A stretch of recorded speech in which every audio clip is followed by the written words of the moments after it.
క్వారీల ఏర్పాటు చేసిన ప్రజాభిప్రాయ సేకరణ ఇంటిగ్రేటెడ్ స్కూల్ విషయంలో ఎందుకు చేయడం లేదు? అఖిలపక్ష అభిప్రాయం సేకరణ జరగాల్సిందే. ఈ విషయంపై మహబూబ్ నగర్ ఎంపీకి వినతి పత్రం ఇంతవరకు స్పందన లేదు. బీఆర్ఎస్ పార్టీ నాయకులు బసిరెడ్డి సంతోష్ రెడ్డి అన్నారు. పేద పిల్లల చదువులతో అనారోగ్యాలతో చెలగాటమాడితే ఊరుకోం. దేవరకద్ర ఎమ్మెల్యే, అధికారులు, కలెక్టర్, పర్యావరణ శాఖ ఈ విషయంపై మౌనంగా ఉంటే 2500 మంది విద్యార్థులు, వారికి బోధించే అధ్యాపకులు, పనిచేసే సిబ్బంది స్వార్థపరంగా ఇంటిగ్రేటెడ్ స్కూల్ దబగ్నాపూర్లో నిర్మాణం ఏ హక్కుతో నిర్మిస్తున్నావు? ప్రజల సొమ్ము ప్రజలకు ఉపయోగపడేలా ఉండాలి. నియోజకవర్గంలో చివరి గ్రామం, రవాణా సదుపాయాలు లేని గ్రామం, ఇంధనాల్ కెమికల్ ఫ్యాక్టరీ పక్కన కూతవేటు దూరంలో నిర్మించడం వల్ల సొంత భూములకు వాల్యుయేషన్ పెంచుకోవడానికి మాత్రమే ఊరికి అభివృద్ధి చేయాలంటే మీ సొంత ఖజానాన్ని చేసి అభివృద్ధి చేసుకోండి. నియోజకవర్గం కేంద్రంలో ఇంటిగ్రేటెడ్ పాఠశాలపై చర్చ పెడదామని ఆయన మండిపడ్డారు. అందరికీ నమస్తే. నా పేరు బసిరెడ్డి సంతోష్ రెడ్డి, బీఆర్ఎస్ నాయకులు. దేవరకద్ర నియోజకవర్గంలో ఈరోజు దబగ్నాపూర్ గ్రామం నుంచి 3 కిలోమీటర్ల దూరంలో ఉన్నటువంటి ఎర్రగుట్టకు రావడం జరిగింది. ఈ ఎర్రగుట్టలో దాదాపుగా అప్పటి మంత్రి గారు కోమటిరెడ్డి వెంకరెడ్డి గారు వచ్చి ఇక్కడ దాదాపు 1 సంవత్సరం క్రితం శంకుస్థాపన చేసి ఇంటిగ్రేటెడ్ శంకుస్థాపన చేసి వెళ్ళడం జరిగింది. ఆ రోజు నుంచి సంబంధిత అధికారులకు, ఎమ్మెల్యే గారికి మరియు సంబంధిత శాఖల అన్ని వర్గాలకు కూడా నేను ఇక్కడ స్కూల్ వద్దు అని చెప్పేసి, ఇక్కడ స్కూల్ పాఠశాల నిర్మిస్తే సంబంధించిన ఏవైతే ఉన్నాయో ఇక్కడ ఇథనాల్ కంపెనీ దగ్గర ఉంది. దాని తర్వాత సంబంధించిన ట్రాన్స్పోర్ట్ కూడా సరిగ్గా లేదు. నియోజకవర్గ కేంద్రం కూడా ఆఖరి గ్రామము. నియోజకవర్గ కేంద్రానికి ఈ గ్రామానికి అసలు చివరి గ్రామం ఇది. చివరి గ్రామంలో కూడా వేరే నియోజకవర్గపు అంచున చిత్తనూరు ఇథనాల్ కెమికల్ ఫ్యాక్టరీ పక్కన 1/2 కిలోమీటర్ దూరంలో ఈ యొక్క ప్రదేశం ఉన్నది. ఈ యొక్క ప్రదేశం మీద గతంలో పర్యావరణ శాఖ అధికారి గారికి, దాని తర్వాత సంబంధించిన కలెక్టర్ గారికి, దాని తర్వాత వివిధ శాఖల అధికారుల గారికి ప్రత్యక్షంగా కంప్లైంట్ ఫిర్యాదులు చేసినా కూడా ఎవరు కూడా రెస్పాండ్ కాలేదు.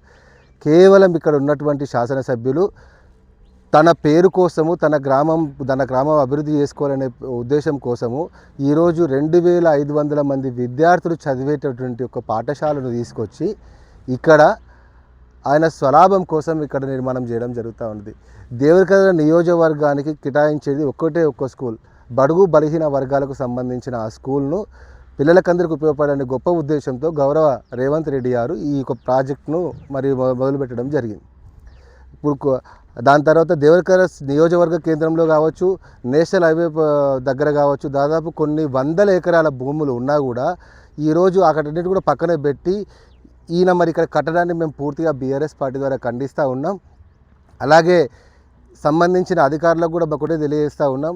2500 మంది విద్యార్థులను మరియు వారి ఆరోగ్యాలను కూడా ఇబ్బంది పడేటువంటి పరిస్థితులు ఇక్కడ ఎందుకోసం ఇంటిగ్రేటెడ్ స్కూల్ నిర్మాణం చేస్తుంటే మీరు ఎందుకోసం వీటిని పరిశీలన చేయటం లేదు?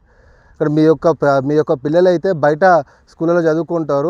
పేద వర్గాల పిల్లలు అయితే ఇక్కడికి వచ్చి చదువుకునే పరిస్థితి కనబడుతుంది. కాబట్టి ఇక్కడ ఏ ఒక్కరు కూడా అడ్మిషన్ తీసుకోవడానికి ముందుకు రారు. ఇక్కడ నుంచి హాస్పిటల్కి వెళ్ళాలన్నా దాదాపు 11 కిలోమీటర్లు వెళ్ళాలి.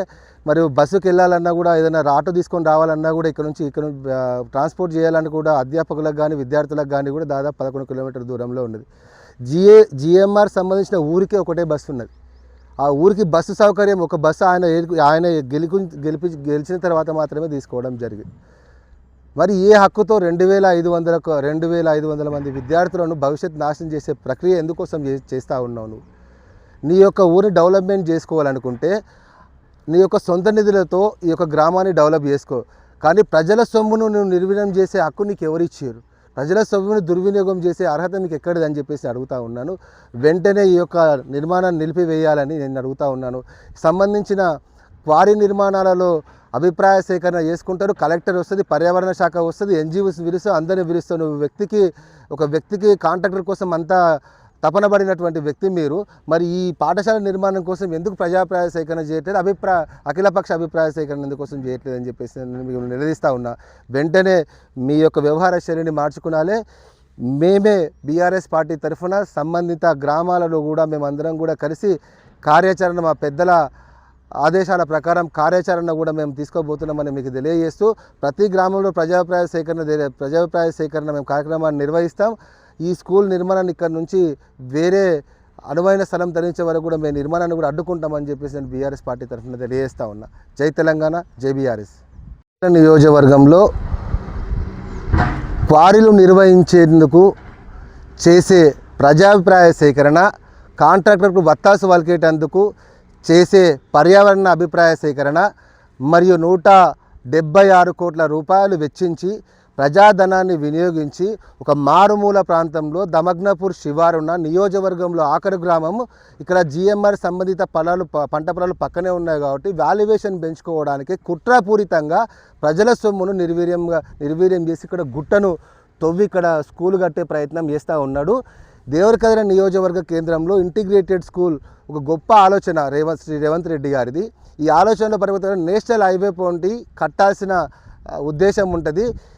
తెలంగాణ రాష్ట్రంలో ఎక్కడ కూడా ఇటువంటి నిర్మాణాలు లేవు, ఇటువంటి ప్లేసులు నిర్మాణాలు చేయలేదు. మేము పూర్తిగా పరిశీలన చేసినాం. ఎక్కడ చూసినా సరే నేషనల్ హైవే పక్కనో లేకపోతే మండల హెడ్ క్వార్టర్ దగ్గరనో లేకపోతే చేస్తే ఉంది. కానీ ఈరోజు చీసికుంట మండల కేంద్రానికి దమగ్నాపురం 11 కిలోమీటర్లు, అక్కడ నుంచి ఇక్కడికి 3 కిలోమీటర్లు. వీళ్ళకు ఉన్నది ఒక బస్సు సౌకర్యం. ఆ బస్సు కూడా ఉదయం వస్తుంది, సాయంత్రం వస్తుంది.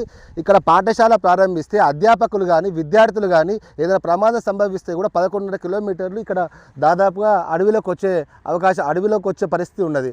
దాదాపు ఇక్కడే కూతవేటు దూరంలో 1/2 కిలోమీటర్ దూరంలో చిత్తనూరు ఇథనాల్ కెమికల్ ఫ్యాక్టరీ ఉంటే ఈ చిత్తనూరు ఇథనాల్ ఫ్యాక్టరీ మీద కొట్లాడినటువంటి జి మధుసూదన్ రెడ్డి గారు, సంబంధిత ఎమ్మెల్యే గారు, మరి ఇప్పుడు ఇక్కడ స్కూల్ నిర్మించడాన్ని మరి పూర్తిగా వ్యతిరేకిస్తూ ఉన్నాం. ఈ 2500 విద్యార్థుల భవిష్యత్తును రేపటి నాడు ఎవరికి ఉపయోగపడేటందుకు కూడా వీలు లేకున్నటువంటి ఈ స్కూల్ నిర్మాణాన్ని ఇక్కడ వెంటనే ఎత్తివేయాలని చెప్పేసి మేము బీఆర్ఎస్ పార్టీ తరఫున డిమాండ్ చేస్తూ ఉన్నాం. భూత్పూర్లో కానీ, దేవరకద్రలో కానీ, కొత్తకోటలో కానీ, కాకుంటలో కానీ ఎక్కడైనా సరే ప్రభుత్వ స్థలాలు మీరు ఒక అధ్యయన వేదిక తెప్పించుకొని సంబంధిత తహసీల్దారులతో దాంతో రెవెన్యూ ఆఫీసర్ మీరు ఎప్పుడైనా సమీక్ష సమావేశం నిర్వహించిన నేను మిమ్మల్ని అడుగుతా ఉన్నా, మిమ్మల్ని నిలదీస్తూ ఉన్నా. ఏ రోజు కూడా అటు సమీక్ష పెట్టకుండా ఎటువంటి ప్రజాభిప్రాయ సేకరణ చేయకుండా ఇష్టం వచ్చినట్టు 176 కోట్ల ప్రజాస్వామ్యం నిర్వహణ చేసి చూస్తూ ఊరుకుంటామని మీరు అనుకుంటుండొచ్చు. మీరు చేస్తున్న వ్యవహారం అంతా తెలుస్తూనే ఉన్నది. ఇక్కడ నుంచి మీ పిల్లలు చదువుకోవడానికేమో బయట విదేశాలు చదివించుకుంటూ ఎస్టీ, బీసీ మైనారిటీ చెందిన పిల్లలు చదువుకోవడానికి ప్రభుత్వం ప్రతిష్టాత్మకంగా ఏర్పాటు చేస్తున్నటువంటి ఇంటిగ్రేటెడ్ స్కూల్ యొక్క నిర్మాణాన్ని అడవిలో పెట్టే హక్కు నీకు ఎవరిచ్చారు? ప్రభుత్వ గుట్ట సంపదన అంతా కూడా గుట్టలను తవ్వి ఈరోజు ఎక్కడ దేవరకద్ర నియోజకవర్గంలో భూములు లేనటువంటి పరిస్థితి ఈరోజు కల్పిస్తున్నావు. ఎక్కడ భూములు లేవని చెప్పే ప్రయత్నం చేస్తూ ఉన్నావు. వెంటనే కలెక్టర్ గారికి, పర్యావరణ శాఖ అధికారుల గారికి, దాని తర్వాత సంబంధిత అధికారులకు అందరికీ మేము అడుగుతూ ఉన్నాం. మరి దేవరకద్ర నియోజకవర్గంలో ఎటువంటి సంబంధిత రెవెన్యూ భూములు లేవా, సంబంధిత ప్రభుత్వ భూములు లేవా అని చెప్పేసి మనం అడుగుతూ ఉన్నాం. వెంటనే యొక్క నిర్మాణాలను మీరు సానుభూతితో ఇక్కడ పరిశీలించి 2500 మంది పేద విద్యార్థులు, వాళ్ళకు బోధించే అధ్యాపకులు, వాళ్ళందరినీ కూడా అనారోగ్య బాట పడకుండా కూడా వాళ్ళకి చక్కని విద్యను అందించే ప్రక్రియ మీ చేతనే మీరే ఇక్కడ స్థల ప్రవేశం మార్చాలని చెప్పి మేము డిమాండ్ చేస్తాం. లేని పక్షంలో ప్రజాభిప్రాయ సేకరణ కార్యక్రమం ఏమే తలబెట్టి ఇక్కడ ప్రజలందరితో కూర్చొని ఇక్కడ కలెక్టర్ కార్యాలయం ముట్టడి చేసి ధర్నా కార్యక్రమం నిర్వహించి నిర్మాణాన్ని కూడా ఇక్కడ నుంచి తరలించే విధంగా కూడా మేము బీఆర్ఎస్ పార్టీ కార్యాచరణ కూడా చేస్తుందని చెప్పేసి కూడా మా పెద్దలు ఆల వెంకటేష్ ఆదేశాల ప్రకారం ఇక్కడ విజిట్ చేయడం జరిగింది. త్వరలో దీన్ని కార్యాచరణ ప్రకటిస్తామని చెప్పి తెలియజేస్తూ ఉన్నాం. జై బీఆర్ఎస్, జై తెలంగాణ.